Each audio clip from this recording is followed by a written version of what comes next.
ये जो इवनिंग का व्लॉग स्टार्ट किया था मैंने, ये तकरीबन 8 बजने ही वाले थे, आप लोग देख सकते हैं। फिर मैं आई, आइज़ल को रेडी करके दिया। रूम की हालत देखें, जब भी मैं आइज़ल ख़ास करके बाल बनाती हूँ तो उसके बाद जो क्लिप्स वगैरह सब फैली हुई होती है वो अक्सर आपने मेरे ब्लॉग्स में देखी। अक्सर बच्चों वाला घर तो इसी तरह फैला रहता है, साइड टेबल्स इसी तरह फैले रहते हैं। ये मैंने कुछ पैकिंग की थी कहीं जाने के लिए, वो भी नहीं हुआ, लेकिन पैकिंग वैसी की वैसी रखी है। इसको भी अनपैक करना है। सबसे पहले मैंने सोचा हेयर ऑयलिंग कर लेती हूँ, क्योंकि इतने ज़्यादा मेरे बाल ड्राई हो रहे हैं। एक तो बालों को अंदर स्कैल्प पे ज़रूरत होती है ना, नहीं, मेरे बालों को बाहर ऑयल की ज़रूरत है। ये देखें कितने बाल मेरे टूट चुके हैं। इसके बाद ना मेरा सेकंड मिशन ये होता है कि मैं जल्दी जल्दी से खाना चढ़ा लूँ आइज़ल के जाने के बाद। फिर मैंने ना आज कुछ सिंपल ही पकाना था, क्योंकि कभी कभी ऐसा होता है आपका बहुत सिंपल और लाइट खाने का दिल करता है। जब मैंने यहाँ कैमरा सेट किया ना तो मुझे बाद में एडिटिंग करते हुए अंदाज़ा हुआ कि शायद मैंने कैमरा बहुत नीचे ही सेट कर लिया, इसलिए मैंने कुकिंग का कोई ज़्यादा क्लिप एडिट के टाइम ऐड नहीं किया। फिर मैंने बस अपने खाने की चीज़ें जल्दी जल्दी रेडी, और तकरीबन यहाँ पर मेरा खाना रेडी हो चुका था, किचन भी क्लीन हो चुका था। उस दौरान मैंने कुछ शूट इसलिए नहीं किया क्योंकि मेरे ससुर आ गए थे और फिर हम दोनों ने काफ़ी सारी बातें की। शाजिब भी आए थे, शाजिब आइज़ल को लेकर अगेन बाहर चले गए, तो फिर मैंने और उन्होंने बहुत सारी बातें की, फ्रूट्स खाए, और उसके बाद मुझे याद आया कि मैं तो व्लॉग कर रही थी। बहरहाल इतने में मेरा खाना भी रेडी हो गया था और साथ ही साथ किचन भी क्लीन हो गया था। फिर मैं आ गई थी रूम में, कि रूम भी बहुत ज़्यादा फैला हुआ था। जितना हो सकता है आइज़ल के आने से पहले मैं काम को कवर करने की कोशिश करती हूँ कि बस हो जाए किसी तरह। पता नहीं मुझे एक बात समझ नहीं आती कि रोज़ ही एक तरीके से कैसे घर फैल जाता है, रोज़ ही एक तरीके से हमें उसको साफ करना होता है। बहरहाल यहाँ मेरी छोटी शहजादी अपने बाबा के साथ घूम फिर के और एक बलून लेकर आ गई थी, जिससे वो हम दोनों को डम डम किए जा रहे। आप सोच रहे होंगे कि बेड पे भाई इन बड़े बड़े कुशन्स का क्या काम है, तो ये बड़ी बड़ी जो चट्टान जैसी दीवारें ये इसलिए लगाई होती है क्योंकि आइज़ल इस तरफ से नीचे ना गिर जाए, तो इसलिए मैंने इसकी प्रोटेक्शन के लिए लगाई होती है। इन दोनों का लाड़ प्यार चल रहा है।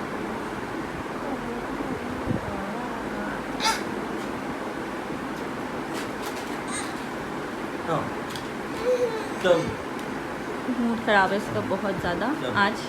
आइज़ल की ना थोड़ी सी तबीयत डिस्टर्ब है, इसको लाइट सा फ्लू है, तो उसकी वजह से इसका मूड बहुत ज़्यादा डिस्टर्ब था। और ये जो मैं आपको पाउडर दिखा रही हूँ ना, इसका तो मुझे समझ नहीं आता कि पता नहीं बंद भी करो तो इसके अंदर से पाउडर गिरता है, इसलिए मैंने इसको यहाँ रखा होता है कि आइज़ल के हाथ ना लग जाए। और मैंने सोचा मैं थोड़ी डस्टिंग कर लूँ, क्योंकि 2-3 दिन से मुझे बिल्कुल मौका नहीं लगा डस्टिंग करने का। चीज़ें फैलाई हुई हैं बहुत सारी आइज़ल ने भी, और कुछ चीज़ें हम लोग भी जल्दी जल्दी में रख लेते हैं, तो इस वजह से रेगुलरली मैं कोशिश करती हूँ कि मैं साथ साथ ये छोटे छोटे काम कर लूँ, डस्टिंग वगैरह कर लूँ, लेकिन जिस तरीके से मैनेज हो पाता है मैंने वही सब आप लोगों को दिखाया है। कुछ भी इसमें ऐसा नहीं है कि हाँ ये कैमरे के लिए करना है, जो नेचुरल है वही मैंने आप लोगों के साथ शेयर किया कि एक अकेले रहकर और बेबी के साथ इवनिंग रूटीन आपकी किस तरह गुजरती है, किस तरह अपने घर के काम भी मैनेज करने पड़ते हैं, किस तरह बेबी को भी मैनेज करना पड़ता है। ट्रस्ट मी, कभी कभी तो ऐसा हो जाता है, बच्चे ऐसे इरिटेट हो जाते हैं कि बिल्कुल भी मौका नहीं लगता कि आप एक ग्लास भी उठा के यहाँ से वहाँ रखें। बहुत उस दिन घर फैला होता है। और यहाँ पर ना मैं इस फ्रेम को सेट करने की कोशिश करी थी, क्योंकि मैं इसको खड़ा कर रखती हूँ और शाजिब बोलते हैं इसको इस तरह रखो, तो फिलहाल तो मैंने शाजिब के मशवरे से रख दिया, और ये साइड से आइज़ल ने गिरा कर तोड़ दिया था।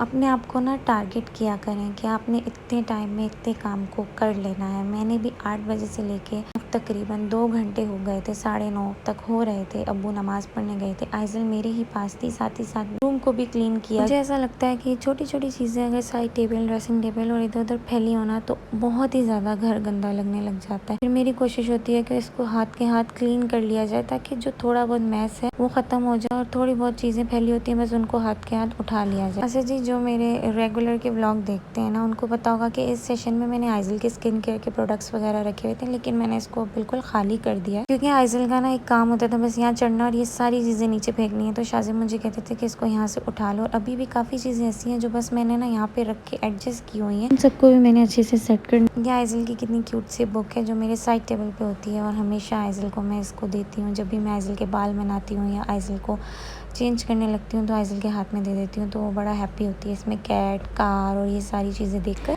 अब तकरीबन 8 बजे से 10 बजे तक मेरा इतना ही काम हुआ था कि फिर मैंने आइज़ल को खाना खिलाया। आइज़ल सो चुकी थी, अब मैं ख़ुद खाना खा रही थी।